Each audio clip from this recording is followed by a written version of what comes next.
कुछ देरी हिंदी में, पंजाबी विच कुछ देर, in English some late. Hindi में विधान, पंजाबी विच विधान, इंग्लिश में लेगिस्लेशन। हिंदी में स्पष्टीकरण, पंजाबी विच स्पष्टीकरण, इंग्लिश में क्लासिफिकेशन। हिंदी में अधिनियम, पंजाबी विच एक्ट, इंग्लिश में एक्ट।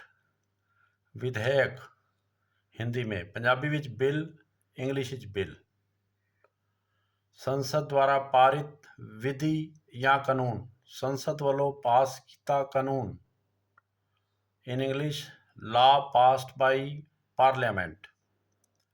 हिंदी में प्रावधान, पंजाबी विच प्रबंध, इन इंग्लिश मैनेजमेंट। हिंदी में विधायी, पंजाबी विच विधानक, इन इंग्लिश लेगिस्लेटिव। हिंदी में व्यवस्था, पंजाबी विच व्यवस्था, इन इंग्लिश सिस्टम। हिंदी में स्थायी समिति, पंजाबी विच स्थायी committee, in English standing committee. Hindi में विधायक, पंजाबी विच विधायक, इंग्लिश में MLA, member of legislative assembly. Hindi में सिद्धांतों, पंजाबी विच असूलां, इन इंग्लिश प्रिंसिपल्स। हिंदी में परिवर्तन, पंजाबी विच बदलाव, इन इंग्लिश चेंज। हिंदी में राजस्व, पंजाबी विच मालिया, इन इंग्लिश रेवेन्यू। हिंदी में संयुक्त समिति, पंजाबी विच सांझी कमेटी या संयुक्त committee, in English joint committee. Hindi में अनुमति, पंजाबी विच इजाज़त या मंजूरी, इन इंग्लिश परमिशन। हिंदी में परिचालित, पंजाबी विच प्रसारित, इन इंग्लिश सर्कुलेटेड।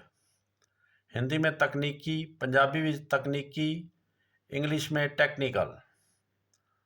हिंदी में लाया जाएगा नू, हिंदी पंजाबी विच नू लिआंदा जावेगा, इंग्लिश में इन पाइपलाइन। हिंदी में खंडवार, पंजाबी विच खंडवार, in English section wise. Hindi में विभाग, पंजाबी विच विभाग, इन इंग्लिश डिपार्टमेंट। हिंदी में अंग्रेजी राज के कानून या साम्राज्य, पंजाबी विच अंग्रेजी राज के कानून, in English colonial law. Hindi में चिन्ह या निशान, पंजाबी विच निशान, इन इंग्लिश मार्क।